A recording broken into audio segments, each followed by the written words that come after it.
అందరికీ శనార్థులు నేను మీ Srivalli lotus agro farming సమర్పించు బరాబర్ ముచ్చట్లకు స్వాగతం. లోటస్ అగ్రో ఫార్మింగ్ మీ చిన్న పెట్టుబడిని కోట్లు గుర్పిస్తుంది. ఇక ముందుగాల తలకాయ వార్తలు చూద్దాం, అటెనక వార్తలకు పోదాం.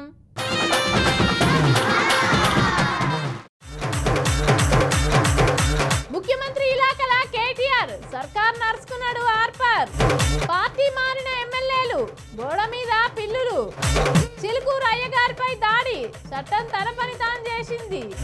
ధరవల్కని మిర్చి, గుండెలు బాదుకుంటుండు హర్షి. అన్యాయం చేస్తున్న రాయల్ కిరణ్, న్యాయం చెప్పాలనంట పవన్ కళ్యాణ్. ఈ భూమి మీద ఎక్కువ బాధపడేది ఎవరంటే రైతులే కావచ్చు. వార్తలల్లా పేపర్లల్లా రైతన్నల గురించి రాయని రోజే ఉండదు కావచ్చు. ఇక గట్లున్న ఇప్పుడున్న మన రాష్ట్రంలో రైతుల పరిస్థితి. పంట వండించి చేతికి వచ్చిందని మురిసేలోపే గుండెల మీద పిడుగుపడ్డట్టు మార్కెట్లోకి పోతే ధర వలుకుతలేదు. ఇక గీ అన్న లెక్క చూడుర్రు ఎట్లున్నదో.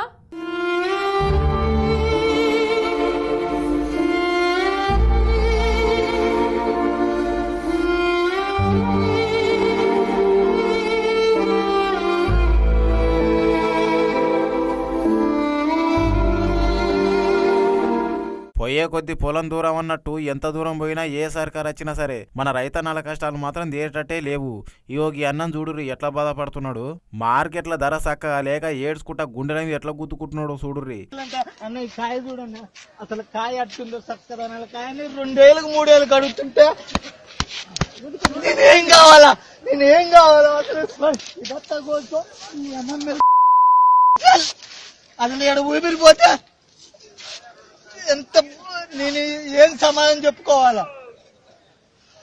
చక్కగా కాయ చేసుకొస్తే 3 ఏళ్ళు కట్ట అడుగుతుంటే నా పరిస్థితి ఏం కావాలా. అయితే గీ అన్నది ఖమ్మం జిల్లాల చింతగాని మండలం నావరం ఊరు. అప్పు చేసి మరీ మిరపకాయ పంట వండించిందంట. ఆఖరికి మార్కెట్లకు తీసుకొస్తే ఇక కూలోళ్ళకి ఇచ్చే పైసలు కూడా వెళ్తలేవని బాధపడుతున్నాడు అన్న. 2 లక్షలు అయిందన్న బాకీ. 2 లక్షలు బాకీ అయింది, దీనికి 1 లక్ష కూడా రావన్నా. 2 లక్షలు బాకీ అయిందన్న, 3 ఏళ్ళు కడుతున్నారన్న. గవర్నమెంట్ ఏం చేయాలి? నాకు మద్దతు ధర ప్రకటించాలా. దాన్ని అసలు నాకు కాయ గింత కూడా ఎంత ఎంత కష్టపడ్డా నేను రైతు అన్న. ఇది చూడు, నాకు కాయను ఎంత ఆరుదాలం పండించుకొని నేను చేసిన పంట ఇంత దారుణం అయితే నేనేం కావాలన్న. అసలు మందు తాగాల ఏంది చెప్పండి. నేను మందు తాగుంటే తాగుతా. నాకు 2 ఆడపిల్లగాళ్ళు. అసలు కూలోళ్ళ మందు అన్న రావట్లేదన్న. నారేసినప్పటి నుంచి మందులకు దున్ననీకే కూలీలకు 2 నుంచి 3 లక్షల దాకా ఖర్చు అయినాయంట. మార్కెట్లోకి వచ్చి చూస్తే క్వింటల్కి 2500 మాత్రమే ఉంటుర్రంట. ఇక గింతగానం గిన్ని నెలలు కష్టపడి పండిస్తే రేటు వలుకుతలేదు, నేనేం చేయాలా, బతకాలనా సావాలా అని ఏడుస్తున్నాడన్న. మామూలుగా అయితే మార్కెట్ల ధర 6 నుంచి 7 వలుకుతుందంట. మరీ అధ్వానంగా 3 2 వలుకుతుంటే ఏం తిని బతకాలే, పెండ్లం పిల్లల్ని ఎట్లా పోషించుకోవాలని అన్న మస్తు బాధపడుతున్నాడు. నావారం చింతకాని మండలం, ఖమ్మం జిల్లా. ఎన్ని ఎకరాలు వేసినావు? నేను 2 ఎకరాలు వేసినా. ఎంత పండించినావు? 2 ఎకరాలలో ఇంత ముందు 18 క్వింటాలు అమ్మినా. ఇప్పుడు ఒక 25 క్వింటాలు అయిద్దన్నా. పెట్టుబడి ఎంత పెట్టావు? 3 లక్షలు పెట్టినా. మొన్న 1 లక్ష వస్తే కౌలు మందులోడి సరిపోయినాయి. ఇప్పుడు దీనికి కూలోళ్ళ మందం కూడా రావట్లేదన్నా. ఇవాళ ఎంత ఇస్తా అంటున్నారు? అసలు ఇది దీనికి 3 ఏళ్ళు అంటున్నారు. ఇప్పుడు నాకు 1 లక్ష రూపాయలు అయింది. దానికి లేదు. ఇప్పుడు ఇది అమ్మితే వచ్చేది. ఇప్పుడు నేనేం కావాలా? నీ పేరు చెప్పు. చింతరాల కోడిసిరావు, నావారం, చింతకాని మండలం. అసలు నేనేం కావాలన్నా. అన్న వండించిన మిరపకాయలు అయితే ఏకదం క్వాలిటీ ఉందంట. గవర్నమెంట్ పెట్టిన రేటు చూస్తేనేమో ఏందిరాబాయి ఇది గిట్లున్నది అన్నట్టున్నది. అసలే రైతు బంధు పడితేనే లేదు ఓ పక్క. ఇక అప్పులు చేసి మొత్తం పండిస్తేమి గిట్ల చేస్తే మా గుండెనే అయిపోతుంది అని చెప్పేసి అన్న గుండె మీద ఒకటే గుద్దుకుంటున్నాడు. పాపం ఈ అన్న వండించిన మిరపకాయల ఘాటు మరి గవర్నమెంట్ వాళ్ళకి వచ్చిందో రాలేదో ఇక అట్లే చూసుకుంటున్నారు మరి.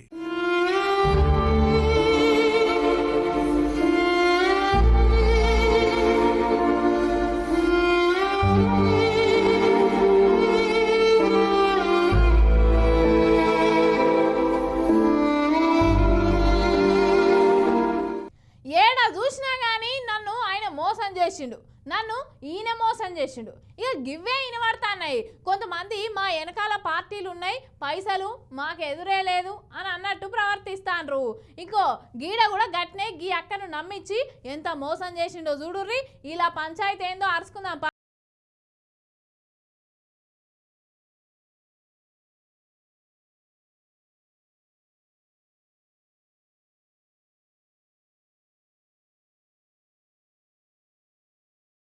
నాన్నోడు పోయి ఇల్లుగాల పెట్టినట్టే ఉందిగా ఈ కిరణ్ రాయలన్న కథ. ఆంధ్ర చిన్న సీఎం పవన్ అన్నేమో ఆడోళ్ళందరికి తోడుగుండమంటే ఆ పార్టీ లీడర్లేమో హోటల్ రూమ్లకు తీసుకుపోయి మరీ తోడుగుంటున్నారు. మీదికెళ్ళి డబ్బులు కూడా వసూలు చేస్తున్నారు అంటున్నారు ఆ పార్టీ లీడర్ల చేతిలో మోసపోయిన ఆడోళ్ళు. ఇగో ఇప్పుడు ఈ అక్క చెప్పే ముచ్చట కూడా గదే. ఈ వీడియోలోకి అక్కగా అనొస్తుంది కదా, ఈ అక్క సిట్టీలు నడిపిస్తుందట. ఇక మరి కిరణ్ రాయలన్నతోని సోపతి ఎడ కుదిరిందో ఎట్లా కుదిరిందో గానీ చిన్నగా సోపతి అయితే చేసింది. సిట్టీలలో వచ్చిన పైసలన్నీ దగ్గర 1,20,00,000 దాకా కిరణ్ రాయలన్నకే ఇచ్చిందట. నా పేరు లక్ష్మి. లైఫ్లో ఒకరు నమ్మి చాలా మోసపోయాను. 1,20,00,000 ఇచ్చాను అతనికి అప్పులు చేసి. అతను నా పిల్లల్ని చంపుతానని బెదిరించి ఎన్నో చేసి కేవలం 30 లక్షలకు నా దగ్గర బాండ్లో చెక్కులు రాయించాడు. నా దగ్గర వీడియో రికార్డ్ తీసుకున్నాడు ఇలా బెదిరించి. అన్ని ప్రూఫ్స్ ఉన్నాయి నా దగ్గర. ఇంకా నేను బతకలేను. అతను ఎవరు? కిరణ్ రాయల్, తిరుపతి జనసేన ఇన్ఛార్జ్. నేను చనిపోయాకైనా ఆ డబ్బులు నా పిల్లలకి చెందుతాయని ఆశిస్తున్నాను. ఈమె దగ్గర పైసలు ఉన్న రోజులు మంచిగానే ఉండట. సోపతి నడిచింది. ఇక పైసలు అయిపోగానే హూ ఆర్ యూ అంటుండట. నువ్వు ఎవరంటేసరికి ఊరిని ఎంత మోసపోతుండ్రా, నేను నమ్మితి కదా అని చెప్పేసి నా పైసలన్నా నాకు అంటే ఎక్కడి పైసలు ఏం పైసలు అని చెప్పేసి 30 లక్షల దాకా చెక్ రాసిచ్చిండట. ఎక్కువ తక్కువ మాట్లాడినావనుకో నీకు పిల్లలు ఉన్నారు కదా ఇక మంచిగుండా చూసుకో అని దమ్కిలు గుడిస్తుండట. అబ్బా ఎంత మోసం చేతిరా, చేతుల పైసలన్నీ ఒడిసే మీదికెళ్ళి అప్పులాయే. ఇక నేను బతకనని ఓ సెల్ఫీ వీడియో గుంజి పెట్టింది. పవన్ కళ్యాణ్ గారిని అడుగుతున్నానండి నేను. ఆడబిడ్డకి ఎక్కడ కష్టం వచ్చినా నిలబడతాను అన్నారు. ఈ ఆడబిడ్డ కష్టం వచ్చిందన్నా నిలబడన్నా, నాకు దయచేసి నిలబడన్నా. నాకు నా పైసలు నాకు కావాలి, ఇట్లనే ఈయన ఆడోళ్ళందరినీ మోసం చేస్తున్నాడు, ఈయనని శిక్షించాలని. ఇంక ఇదే ముచ్చట్ని కిరణ్ రాయలన్నను పోయి అడిగితే ఆమెకు నాకేం సంబంధం లేదు, ఎంత డబ్బు వస్తుందో అంత అప్పుడే లెక్క చేసి ఇచ్చినాం, ఇదంతా ప్రతిపక్షాల కుట్ర అని చెప్పి పక్కకు జరిగిండు. ఇక ఈ ముచ్చట చిన్నమేలుగా పవన్ అన్న సేవలు వాడేసరికి దీని మీద నువ్వు పూర్తి వివరణ ఇవ్వాలి, అప్పటిదాకా జర గ్యాప్ మెయింటైన్ చేద్దామని ఒక కాగితం పంపిండట. నేను మీ కిరణ్ రాయల్. గత 2 రోజులుగా నా పైన వైసీపీ పేటీఎం వాళ్ళు చేస్తున్న ఆరోపణలు కానివ్వండి, లేదా ముగిసిపోయిన కథని తీసుకొచ్చి మళ్ళీ మొదటి పేజీ తెరిచి మళ్ళీ మీరు నన్ను నా గొంతు నొక్కాలని ప్రయత్నం చేస్తున్న సంగతి నాకు తెలుసు. ఎందుకంటే మీ నాయకుడు మీద నేను చిట్టిరెడ్డిని కామెంట్ చేసిన రోజు నుంచి మీకు ఎక్కడ కాలిందో నాకు తెలుసు. దాన్ని మీరు నన్ను గొంతు నొక్కాలని ప్రయత్నంలో ఎప్పుడో 10 ఏళ్ల క్రితం సెటిల్ అయిపోయిన విషయాన్ని కూడా తీసుకొచ్చి ఆర్థిక లావాదేవీల్ని రాజకీయం చేయడము మీ పార్టీకి తగునరా బాబు. చూస్తున్నారు చెట్టు పేరు చెప్పి కాయలు అమ్మినట్టు పార్టీ పేరు చెప్పి ఎట్లా మోసాలకు తెగబడుతున్నారు. మొన్ననేమో జానీ మాస్టర్ ఆయే, ఇవాళనేమో రాయల్ కిరణ్ ఆయే. మరి రేపేవలో గాని పవనాల్ సారు జర జూడురు గిల్లను అగో మైకుల ముంగట చెప్పినట్టు తొక్కి నారదీస్తావో లేకపోతే అదా పాతాళానికి దొక్కుతావో నీ ఇష్టం అని చెప్పేసి కారెడ్డలాడుతున్నారు ఈ ముచ్చట తెలిసిన పబ్లిక్.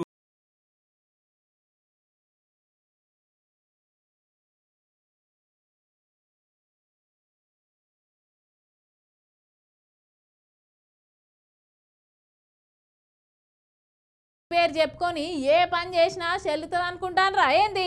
మనకో చట్టం ఉన్నది, అందరం చట్టానికి లోబడే పని చేయాలి, తెలియదా ఏమి? వెనక 10 మంది ఉండగానే హీరో అని అనుకుంటాడా? నువ్వు ఎంత తోపువైనా చట్టం ముందట అన్ని సున్నానే. ఇక చట్టం తన పని తాను చేసుకుంటూ పోతుంది. ఇప్పుడు కూడా గట్టే ఉన్నది చూడు రూపాయి.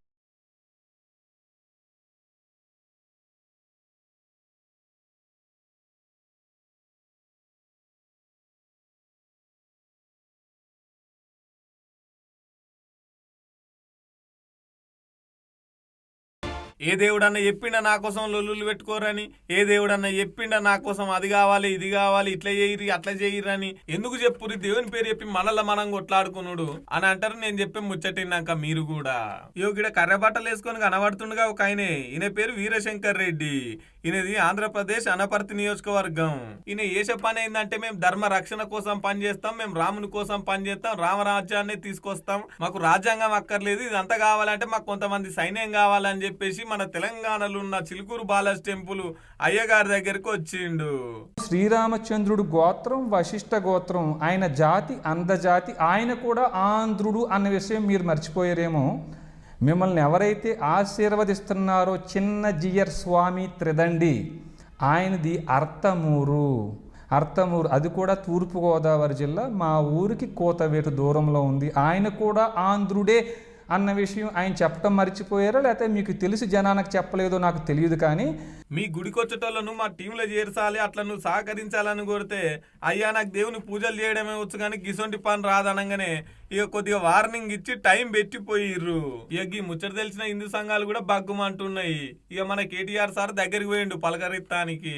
వీరశంకర్ రెడ్డి అనగానే నాంత వీరుడు లేడు అనుకున్నాడు ఏమో గాని డైరెక్ట్ వచ్చి ధమ్కీలు ఇచ్చిపోతా అన్నాడు. పోలీసు వాళ్ళు అయితే కేసు రాసుకొని వాళ్ళని అరెస్ట్ చేసిర్రు. ఓ 20 మంది అనుకుంటాగానే హీరో అనుకుంటున్నట్టుండు అన్నగారు. శాంతి భద్రతలకు మరి చిలుకూరు బాలాజీ దేవాలయంలో పెద్దలు చాలా కాలంగా సౌందరరాజన్ గారు, వారి తర్వాత ప్రధాన అర్చకులుగా రంగరాజన్ గారు ఇక్కడ ఏదైతే సేవలు అందిస్తున్నారో వారిని వాళ్ళ అగౌరవపరచడమే కాకుండా ఈరోజు రాష్ట్రంలో అధోగతి పాలైన శాంతి భద్రతల సాక్షిగా వారి మీద దాడికి దిగడం ఏదైతే ఉందో నిజంగా కూడా అత్యంత దుర్మార్గమైన, అత్యంత నీచమైన కార్యక్రమం. ఇది ఎవరు చేసినా, ఏ పేరిట చేసినా, ఏ ఎజెండాతో చేసినా శాంతి భద్రతల విషయంలో మాత్రం ఉక్కుపాదంతో వ్యవహరించాల్సిన బాధ్యత రాష్ట్ర ప్రభుత్వం మీదనే ఉంటుంది. అయ్యా వీరశంకర్ రెడ్డి గారు, కులాల పేరు మీద, వర్గాల పేరు మీద, సంఘాల పేరు మీద ఇప్పటికే చాలా మంది హిందువులంతా విడిపోతున్నారు. ఇప్పుడు హిందువులు వచ్చి హిందువుల మీద దాడి చేస్తుంటే ఇది అవతలోనికి సందు కాదా? మీరు చెప్పే రామరాజ్యం గిట్లా గుళ్ళ మీదకి వచ్చి దాడులు చేస్తూ బెదిరిస్తేనే వస్తుందా? కాలు తీసి కాలు బయట పెడుతున్నామంటే రాజ్యాంగబద్ధంగా ఉండాలి. రాజ్యాంగం వద్దు అంటున్నామంటే భారతదేశ జనాభా అంతా ఒప్పుకోవాలిగా సారు. కలిసి ఉన్న మనుషుల మధ్య గిసొంటి ముచ్చట్లు పెట్టి జర విడదీయకురి సార్లు అనవట్టిరుగి ముచ్చట.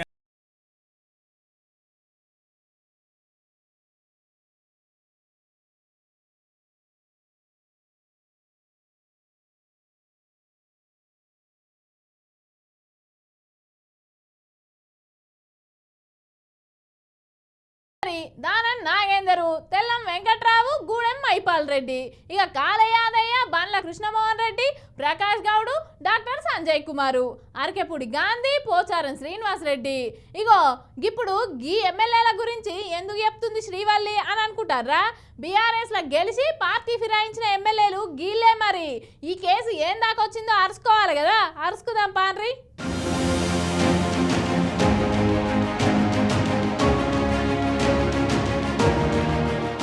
అబ్బకి పార్టీ మారిన ఎమ్మెల్యేల పరిస్థితి అయితే గొడవని పిల్లి లెక్కన అయిపోయింది. పోన్రి వాళ్ళు ఏ పార్టీలు ఉన్నదో కనీసం వాళ్ళు కూడా బయటికి చెప్పలేకపోతున్నారు. గట్ల అయింది పరిస్థితి. ఇక సుప్రీంకోర్టులో అలాగే పార్టీ మారిన ఎమ్మెల్యేల మీద నడిచింది చర్చ. స్పీకర్ రీజనబుల్ టైం మీద ప్రశ్నలు అడిగింది కోర్టు. పార్టీ ఫిరాయించిన ఎమ్మెల్యేలను పార్టీ ఫిరాయింపుల నిరోధక చట్టం 1985 చట్టం ప్రకారం స్పీకర్ అనర్హత వేటు వేయాలి. కానీ దానికి కాల పరిమితి లేకపోవడంతో ఇంకా వేస్తలేడు. అగో గదిని గురించి ప్రశ్నలు జవాబులు నడిచినాయి. అగో పార్టీ మారి 10 నెలలు కాబట్టే ఇంకా టైం సరిపోతలేదా అని చెప్పేసి స్పీకర్ తరఫున న్యాయవాదిని కోర్టు ప్రశ్నించింది. లాస్ట్ టైము స్పీకర్ తరఫున ముకుల్ గారు అపేర్ అయ్యి మేము రీజనబుల్ టైం అంటే ఎంతనో స్పీకర్ అడిగి చెప్తామని చెప్పారు. సో ఆర్డర్ తర్వాత మన రిట్ పిటిషన్ ఫైల్ చేసినప్పుడు 7 మంది ఎమ్మెల్యేల పైన జస్టిస్ గవయ్ గారి ధర్మస్థానము నోటీసెస్ కూడా అదర్ సైడ్ సర్వ్ చేయండి అని చెప్పారు. మేము ఇదే స్పీకర్ దృష్టికి కూడా తీసుకెళ్లి ఇచ్చాము. స్పీకర్ గారు కూడా అంతా చదివినాక మేము లీగల్ ఒపీనియన్ తీసుకున్నాక మేము బ్రీఫ్ తీసుకుంటాము, యాక్సెప్ట్ చేస్తామని అన్నారు. అదే విషయం కోర్టు కూడా చెప్పాము. ఇక మొత్తం మీద అయితే ఫిబ్రవరి 18 తారీఖు నాడు మళ్ళా వాయిదా పడ్డది. ఇక 18 తారీఖు నాడన్న స్పీకర్ మరి టైం గురించి క్లారిటీ ఇస్తాడో ఇయ్యడో గాని వీళ్ళు పార్టీ ఫిరాయించడాన్ని సాక్ష్యాలతో సహా కోర్టుకు సమర్పించారు.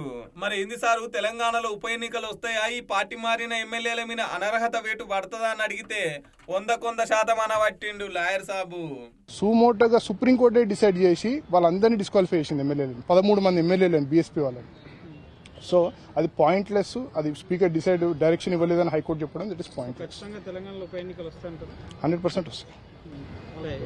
ఎప్పటి వరకు అది నేను చెప్పలేను. స్పీకర్ గారు ఎంత తొందరగా డిసైడ్ చేస్తే అంత తొందరగా వస్తాయి. ఇక ఇదే ముచ్చట పార్టీ మారిన కడియం సిఆర్ సార్ని అడిగితే ఇక కోర్టు తీర్పునైతే నేను గౌరవిస్తా, ఉప ఎన్నికలు వచ్చినా సరే మేము సిద్ధంగా ఉన్నాం అనుకొచ్చిండు. ఎమ్మెల్యేల అనర్హత పిటిషన్ సుప్రీంకోర్టులో ఉంది. రేపు 10వ తారీఖు నాడు కూడా అది మళ్ళీ ఆర్గ్యుమెంట్స్కి వస్తున్నది. ఎవరమైనా కోర్టు తీర్పుకు లోబడి ఉండవలసిందే. తప్పకుండా నా మట్టుకు నేను కోర్టు తీర్పును శిరసావహిస్తాను. ఉప ఎన్నికలంటూ వస్తే తప్పకుండా ఆ ఉప ఎన్నికలను ఎదుర్కోవటానికి ఎప్పుడు సిద్ధంగానే ఉంటాం. దాంట్లో రెండవ అభిప్రాయం ఏమి లేదు. ఇక చూడాలి మరి 18 తారీఖు నాడు విచారణ ఏం జరుగుతుందో ఏమో గానీ బీఆర్ఎస్ వాళ్ళు అయితే పక్క ఉప ఎన్నికలు అంటున్నారు. ఉప ఎన్నికలు వచ్చినా సరే తెలుసుకుందాం అంటున్నారు కొంతమంది పార్టీ మారిన ఎమ్మెల్యేలు.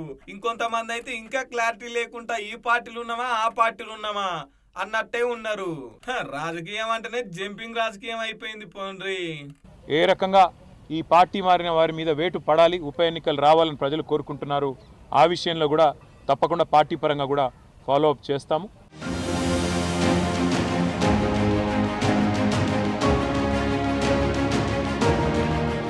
ఓహో, ఈ కేటీఆర్ సారు నోట్లకెళ్ళి వచ్చుడే ఆలస్యం చేసి చూపిస్తాండు కదా. గదేనబ్బా మొన్న లగసర్లకు పోతామనే కదా పోనే పోయిండు. ఇక అసలు అది ముఖ్యమంత్రి అడ్డానాయే. మళ్ళా లగసర్ల రైతులంటే మామూలు కాదాయే. గా ముచ్చటేందో పురాగా తెలవాలి కదా. తెలుసు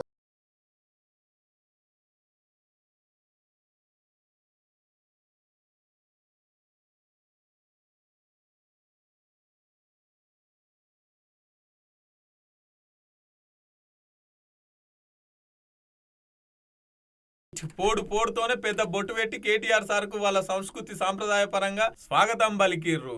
లగిచెర్ల ఎంటర్ అవుతుంటేనే కేటీఆర్ అప్పుడు అనే కదా తొండలు కూడా గుడ్లు పెడతలేవు ఈ జాగలల్లా అని. పెడుతున్నాయా లేదా ఈ భూమి ఎట్లున్నదని మొత్తం చూసుకుంటా వీడియోలు తీసిండు. ఇక చక్కగా సభ కాడికి వస్తే పెద్ద పెద్ద పూలదండలు పాటలతోనే ఎదుర్కొన్నారు. అంటే ఇంకా మైక్ అందుకొని ఇట్లా మాట్లాడుకొచ్చిండు.